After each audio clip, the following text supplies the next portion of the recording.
So in today's video, I'm going to be bringing you guys 5 League 2 transfers from this summer transfer window who I personally think will flop during next season's League 2 campaign. If you do go on to enjoy today's video, please make sure to drop a like on there for me. If you could try and hit 100 likes on today's video, that would be massively appreciated. Subscribe if you're new as well. We're now on the road to 10,000 subscribers, so please make sure you are subscribed if you haven't already with that post notification bell on. It's free to do so and it does massively help out. Get your thoughts on as well down in the comment section down below, whether you disagree or agree with the 5 players who I have suggested and any further players who you do think will also flop as well. Now, I've got different reasons for each player, so make sure to stick with me throughout this video. I do have later coming out a tier 3 exclusive video, which is one of my favourite I've ever produced, in all honesty. So if you are a tier 3 channel member, make sure to stay tuned for that, and if you're not, feel free to go check out the channel membership scheme and all that sort of stuff. But let's waste no further time and get straight into it. Starting out firstly then, we have Charlie Lakin at Walsall FC. Now, I actually think this could be a good signing for the Saddlers, but the facts are Lakin is coming in to replace Isaac Hutchinson,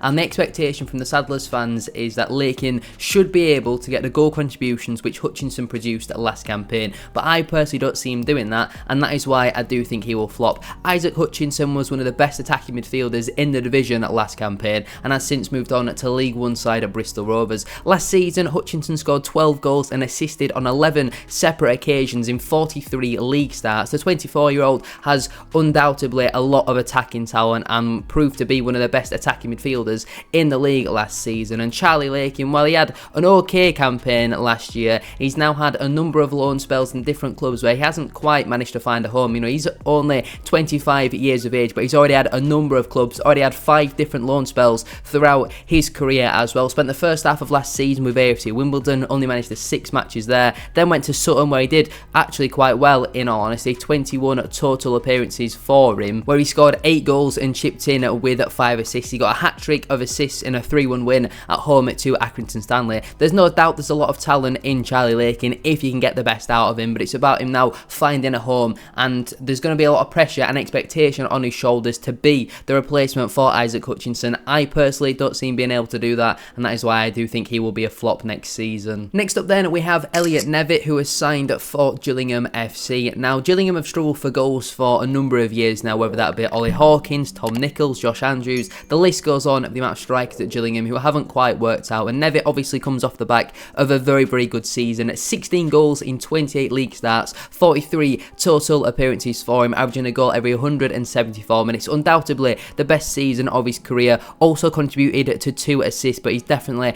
a very selfish striker. Now 28 years of age, so you would expect him to be coming into his prime, but I personally don't see this transfer working out. You look at where Nevitt has played for the large majority of his career, it's always been up north, whether that be non-league with the likes of City of Liverpool, AFC Liverpool, Bootle, the City of Liverpool again at Warrington Rylands. Then when he came professional, he went to Tranmere Rovers, and most recently Crewe Alexandra. Now moving down south to Gillingham, I think he will probably struggle to adapt to that lifestyle. In all honesty, he's obviously very different. I think being a northern lad, then living in the south, I do think there is a lot to factor in there, in all honesty. There's no doubt in that the last season he had a brilliant campaign, but I think moving down south, you got to factor that in for the first time in his lifetime really.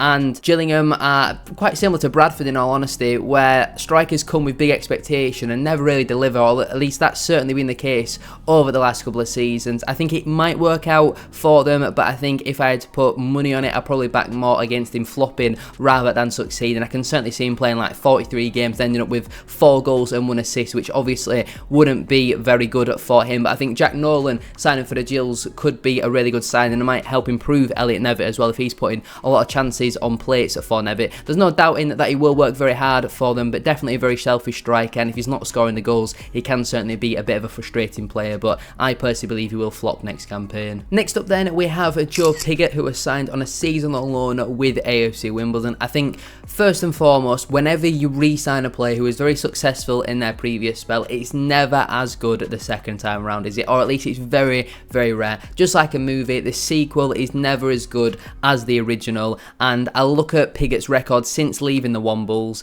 and he scored 8 goals since 2021. That is simply not good enough for a striker. Last season in League One with Leyton Orient, the 30-year-old scored 2 goals in 20 starts, 36 total appearances for him, also contributing 1 assist, averaging a goal every 860 minutes. It's not particularly great, in all honesty. He does still have a year left with Leyton Orient, but obviously has now decided to move back on loan to AFC Wimbledon, where he obviously had a very successful stint there. Between 2018 and 2021, he scored 47 goals in 137 appearances, according to Wikipedia. But apart from that, even throughout the rest of his career, he's never really been a prolific goal scorer. He scored 6 in 17 on a loan with Maidstone in 2017, but that's kind of it, in all honesty. He's never really been a striker who scored a lot of goals, and I think he'll probably score maybe 5 next season. I think the expectation will be on him to score 15, 20, but I certainly don't see him getting anywhere near double digits, in all honesty, especially with Johnny Jackson as the current manager. So I personally think Joe Pigott will flop next season. Before we go any further though with today's video, please make sure to drop a like on there for me. We are aiming for 100 likes on today's video. Subscribe if you're new as well. We're on the road to 10,000 subscribers, and get your thoughts in down in the comment section down below. Who do you think will flop next season during the League 2 campaign? The penultimate player then on today's video is Kellan, who was signed for Notts County. Now, I feel like Notts County's recruitment so far this summer has on the whole been very good, but this signing I'm not too convinced on, in all honesty.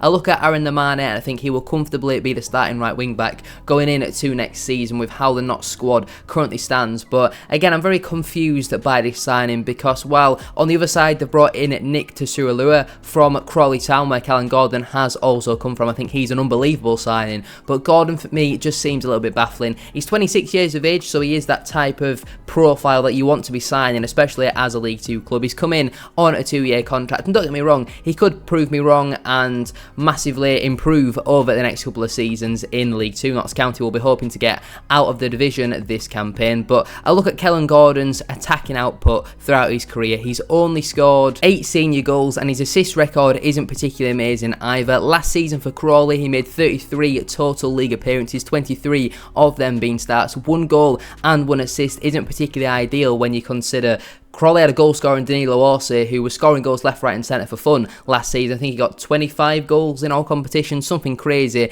like that. But Kellan Gordon has never really been a man who's got a lot of goal contributions, in honesty. The season before that, 1 goal and 4 assists with Mansfield Town. He was there for a number of years, but I think his output is concerning, especially when you factor in a Notts County system. You've got to be very good going forward, and you've got to get them goal contributions, and I don't see Kellan Gordon being that man. I think his crossing is very poor. Defensively, I think he leaves a lot to be desired about, in all honesty as well. He's very clumsy, can give penalties away, can be sloppy in possession as well. Only has an 18% accurate cross rate. I think, in all honesty, out of all Notts County's business that they've done so far, I think this is pretty poor signing, underwhelming, in all honesty, and I do think he will flop next season. And the final player then on today's video is Bradford City, who signed Tyreik Wright this summer for the 3rd time in his career. I just don't understand this signing. If he was signed to play as a left winger in a 4-2-3-1, I think it'd be a really, really good signing, but it hasn't. He's been signed to play as a left wing back, and he proved last season he's not good at doing that. Yes, he was part of our winning run towards the back end of the campaign, where I think we won 6 of our last 7, but he didn't really contribute in them games. In fact, I thought he actually hindered us in a lot of them, in all honesty. His first loan spell with the football club, he was brilliant, scored goals, had attacking quality, but his second spell, he left a lot to be desired, in all honesty. He massively underperformed in considering the expectation that was on his shoulders, and I feel like I look at Tyreik's performances and at times didn't look interested. His first touch was really, really poor. I'm hoping now that he's going to get a full pre-season under his belt with Graham Alexander that he'll be a bit more fitter, and I just feel like his main attribute is his pace, and he never really used that, and I feel like he's going to flop, partially because I don't think he's amazing, but also partially because he's not a left wing back and he's going to be playing out of position, but he's going to be judged on being a top quality left wing back. Bradford City needed to go out and sign someone like a Rio Adebisi, a Nick Tsuralua, a Tom Pearce, for example, but they went and signed Tyreik Wright and paid a bit of money for him, and I think that's just a bit confusing, in all honesty. Last season he got 2 goals and 0 assists, both goals coming in the same match in a 3-0 win against Accrington. The season before that though, when he was playing as a left winger, 4 goals and 2 assists in 12 starts, which is obviously a much better return. Going forward, he can be a decent player, but defensively he does does leave a lot to be desired, and that's why I personally think he will flop next season, in my opinion. But anyway, I'm going to leave it there then for today's video. If you have enjoyed, please make sure to drop a like on there for me. If you could try and hit 100 likes. As I said at the start of today's video, that would be massively appreciated. Subscribe if you're new as well. We're on the road to 10,000 subscribers, so please make sure you are subscribed if you haven't already with that post notification bell on. It's free to do so, and it does massively help out. Get your thoughts in as well down in the comment section down below. Do you agree or probably disagree with my list and any other further players you think might flop going into next season? Thank you all very much for watching today's video. Tier 3 channel members, make sure to stay tuned later today. I've got a really exciting video coming out for that. Have a great rest of your day though, and I'll see you very soon for another one. Peace.